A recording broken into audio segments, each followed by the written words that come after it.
back in Birmingham for the American Tipoff. And boy, do we have a fun team to talk about coming up next.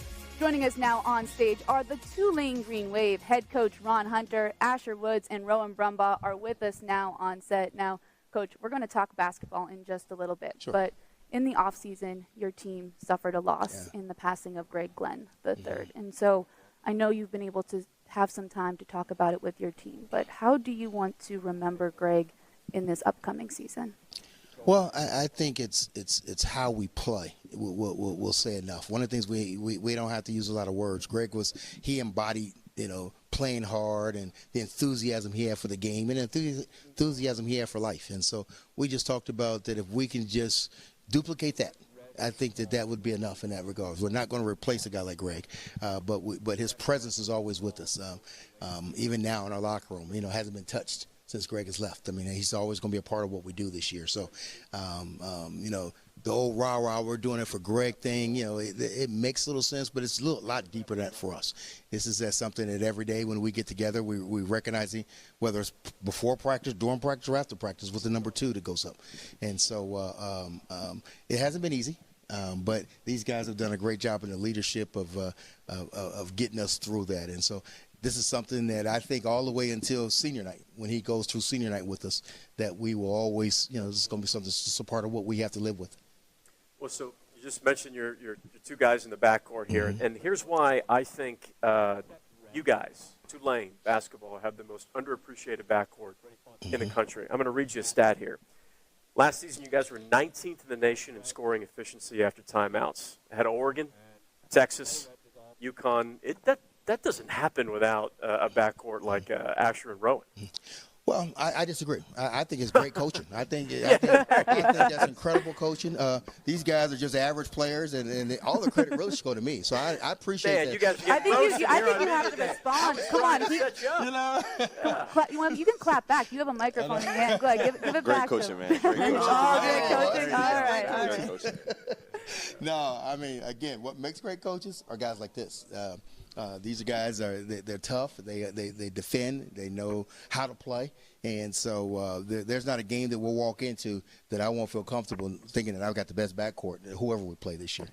And Asher and Rowan, I'll start with you, Rowan. You get congratulations, preseason player of the year. Obviously, you're thinking about that 24/7, right? I'm sure. I'm joking, I know, because I know the type of player you are, and you're trying to figure it out on the court first. But, you guys had a good season last season, and you had a very successful backcourt between you and Asher. You guys came back. You decided to come back, and that's like a conversation you have to have nowadays. I mean, can you talk about the importance of coming back and playing for Coach Hunter and the Tulane culture? I would just say we weren't satisfied with the result last year, and we felt we could do a lot better, especially building off with Asher and I, and then obviously Greg. So, I mean, we have a ton to play for this year, and we know we're going to be motivated every game. And we got a lot to prove, so we're excited. And so Asher, is one of the leaders of the team, as Rowan just says, but you also got a couple new guys that have to come in. I mean, it's constantly rebuild and reload. I mean, how would you rate practice now has been with some of the new guys? Oh, man, it's been great. I think we got a bunch of guys that are willing to do what it takes to win. Whether it's rebounding, defending, making buckets, like no matter what it is, I think we got a group of guys that's wanting to be led and willing to do what it takes. And I think when you mix that with leadership, the sky's the limit. And then you back that with the energy of losing a brother, you get a really dangerous team. And then, Rowan, for you had such a breakout season last year. I mean, there's a reason you were named the preseason player of the year. For you, how are you trying to elevate your game to an even higher level in this upcoming season?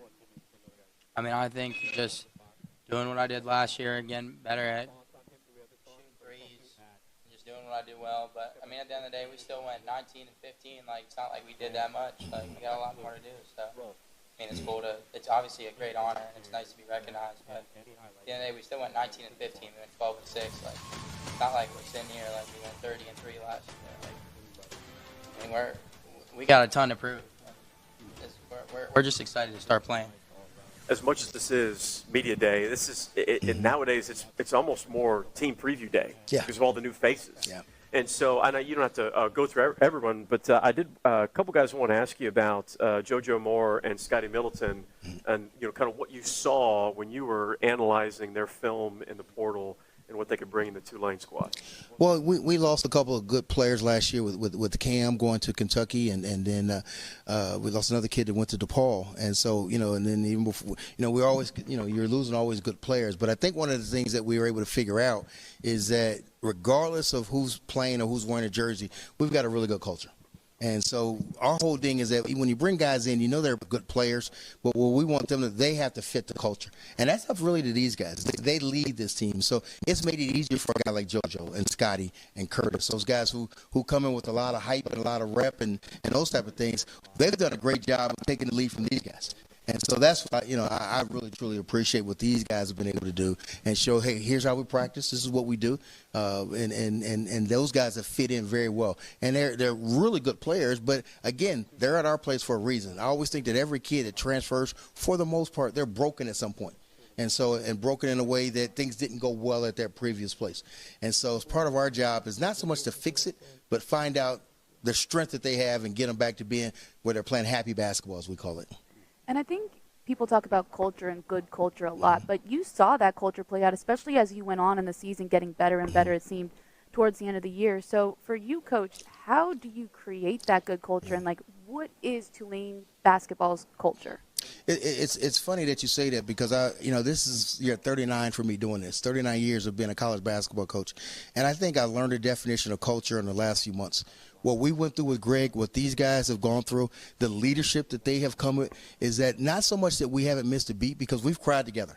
We have spent a lot of time where it's been tough, but these guys have come through the whole time. So that's when when you have a good culture, when you go through something.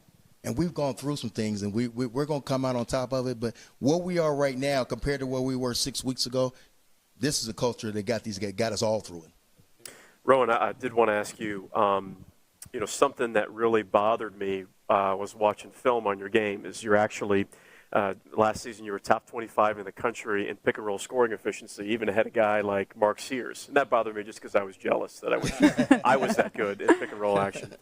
But when you bring in new faces, right, I mean, there's a little bit of a reset mode, and it's hard for fans to really kind of understand that it's not just snap the finger, automatic, you get chemistry with someone. Yeah. But from your perspective, when you're navigating pick and roll, like when we're seeing in practice in your inter-squad scrimmages, are there guys on the wings that you've kind of identified some chemistry with that Tulane fans could really look out for? Yeah, well, I would definitely say credit to a lot of my assists last year. I mean, Cam on the wing, Caleb on the wing too, and then obviously Asher. Pretty much every time I threw it to him, the ball went in, just a free assist.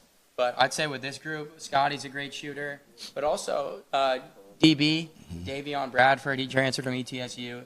He's huge, so a lot of times when I come off a pick and roll and the big comes up, it's just a quick pocket pass to him, and he'll make layups on that. So I'd say a lot more pick and roll because just of his size. Like last year with Greg, I feel like we played less pick and roll, meaning I'd hit him on the pocket pass or whatever because he was smaller. He was more like a guard. But DB, I can really hit in the pocket pass, and he can go make a play at the rim and finish. Well, I know that's something you'll be excited to watch. Asher, last question from you. What is one sentence to describe Tulane men's basketball in this upcoming season?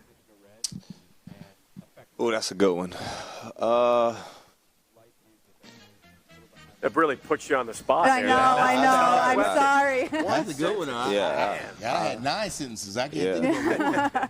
I think that Tulane's men's basketball is a group of guys that's hungry, motivated, and dedicated to go out and get the job done no matter what stands in the way. I love it. You heard it here from Asher Woods. That's what we can expect from Tulane men's basketball. Stay right here at the American Basketball Tip-Off. We have the Tulane women coming up after.